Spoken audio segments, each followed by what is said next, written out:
What is up, everybody? It's your boy, Kurama, coming at you today with not another video for Cardfight Vanguard. Not my first fight video for Cardfight Vanguard.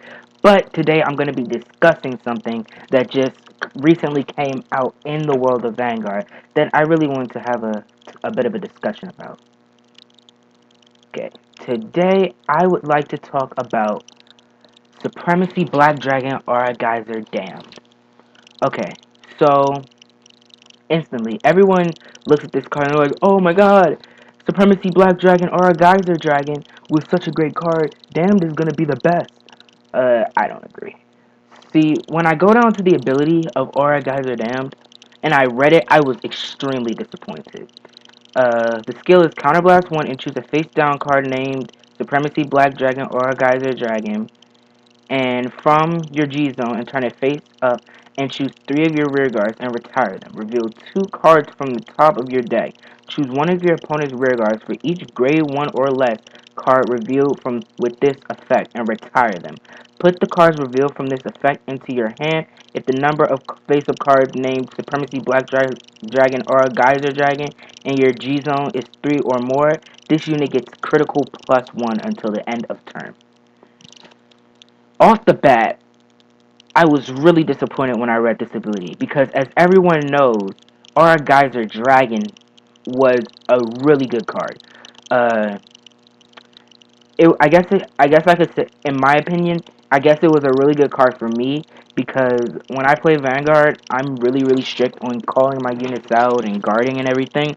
So having something like Aura Geyser Dragon that lets me put 2 cards in my hand and get like a possible 10k extra power boost.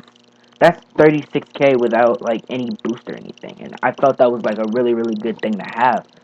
Uh, but for all the hype for some Supremacy Black Dragon or Geyser Damned, I was really disappointed. And another thing that I didn't really like, I can only see myself running 2 of these in a deck because of the simple fact that to have the extra critical, you have to have 2 of them already face up. So that means striding into Aura Geyser Dragon, getting his ability off, which flips himself.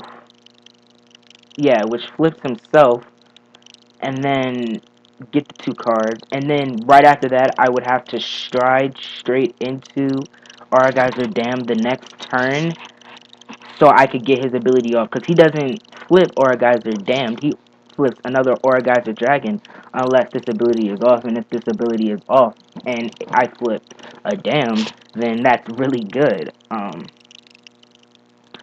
But the ability says I have to flip Aura Geyser Dragon. It doesn't say I can flip this guy. But, I mean, and which brings me on to this guy, Clarence Sword. Clarence Sword is a really good card, in my opinion, to stride into these guys. And even this guy, which I'll get to him in a minute. Because when I stride with him, I get 1 grade 1 or lower card to rearguard circle. He gets plus 2k. When any 7k or if you run your 8k vanillas, which I sometimes do, not always, that's a 10k power boost. And that could be really good in my opinion. Because it's just a really good, like, hard hitter. That means you're forcing your opponent. Your opponent has to usually guard with 10k or 15k just to block it. Usually 15k if you have a grade 3 in front. But that's besides the point at the moment. I see this card linking really well with Phantom Blaster Diablo. But what you'd have to do is Diablo would be like a one-shot deal. So you would be like, okay, first turn, stride, get the ability off. Second turn, stride, I can get his ability off up to two turns, 2 times. I could do it that turn, then I can do it another turn. So I'd run two damned, and then after that, since I've retired about 2 cards, and especially if my opponent's having really a lot of trouble maintaining their hand size, then I go into Diablo. Can't really guard. All I gotta do is retire my card, retire 3 of my rear guards, and then he can't guard unless he gets rid of his last 2 rear guards. And even then, it's gonna be pretty hard. I mean, It's Diablo. He's just destructive. So I figured instead of just talking about this, I'd show you guys my Shadow Paladin build with Aura Geyser Dragon. Right now, I don't have Damned on CFA, but I can at least show you my build for Shadow Paladin right now. Okay, so here's my build. First thing a lot of you will probably notice is I run 3 of my starter New Sharp Knight David because David's a really good card. He counts as 2 units, and I don't even have to have it specified. See, unlike where is she? Unlike Charon, which is around here somewhere, you guys, here it is. Instead of her, I don't have to have Blaster.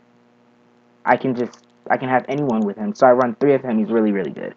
I run 8 crits, 4 draws, and 4 heals, which is what a lot of people do. I used to run 6 crits, 6 draws, 4 heals, but then I felt like with a lot of decks, when I need a crit the most, it wasn't there, so that extra 2 actually turned out to help. After I got a lot of help from my friend Ren, who's a really good Shadow Paladin player. But onto the gray ones. I run 2 of my trumpeters. Trumpeter is something that I like to use he can help me get out my Night Sky Eagle, or he can help me get out another David. And then I have Prohibited Books. She's really good. I can counterblast one with her and call a grade 0 from my hand. So I could call like a Howlow if I want like that 3K, or I just need something to get rid of. Or I could call out David. It's, and I run my Night Sky Eagles. I mean, he's a 4K. He's a plus 4K. I can attack a grade 3 at 11K with him solo. Like, that's a really good grade 1. Unlike regular cards like Nullity Revenger, Transient Revenger Masquerade, who can just gain 3K from Revenger, which is like a 10K, so he can only hit like a 10K vanilla or some of the sort, or grade 2. So before I run out of time, grade 2s, I run 3 of my matchas. He's really good. I can call one of my grade 1s, Night Sky. I could call Prohibited Books. If I need a Clarent, I can use Brenvin or Trumpeter to call out even more grade 1s. I run 1 Mac Lear because I just needed something to fill up the spot. I mean, I run Giva for the 2 extra cards. I mean, who knows what I could get. I could be able to stride next turn. A lot of good possibilities. Barbalith is just a 12K hitter. I really like it. It's a really good card. Something that some of you are probably noticing is I run Karma Collector instead of getting that draw with Nemain, because I feel like a lot of the cards in my deck rely on a lot of counterblast, so I prefer to have the counterblast rather than that extra draw. And plus, I'm getting rid of cards in my hand just to draw. That doesn't help as much, and it's only 1 card, so I'm not stressing it. Moving on to the grade 3s, I run 4 Clarent and 4 Diablos. That's gonna change, cause once things come out, I'm gonna pause it real quick so I can pull the card up. I found it, Gilverse. Like, this is gonna be a really good card for me, especially, well, mainly for me, cause like that's 5K plus. Retire a unit, I give 5K to him. When the attack hits, choose 2 of my opponent's rear guards and retire 2 for his GB. I don't like the GB skill too much because I'm not big on retiring units. My opponent's units, I don't really need it much, but it's still there. And 5K stride. I mean, it's better than just Diablo, where if I have to stride this to get rid of the ability. I mean, it's kind of crappy to me.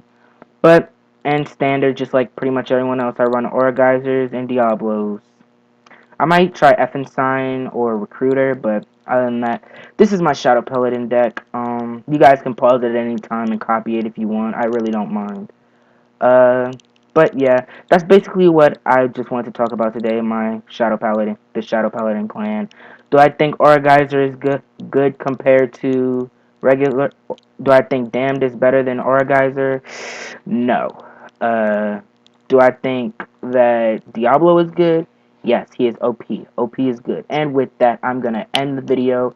Thank you guys for watching. Please tune in Friday for another buddy fight video. Catch you later, y'all.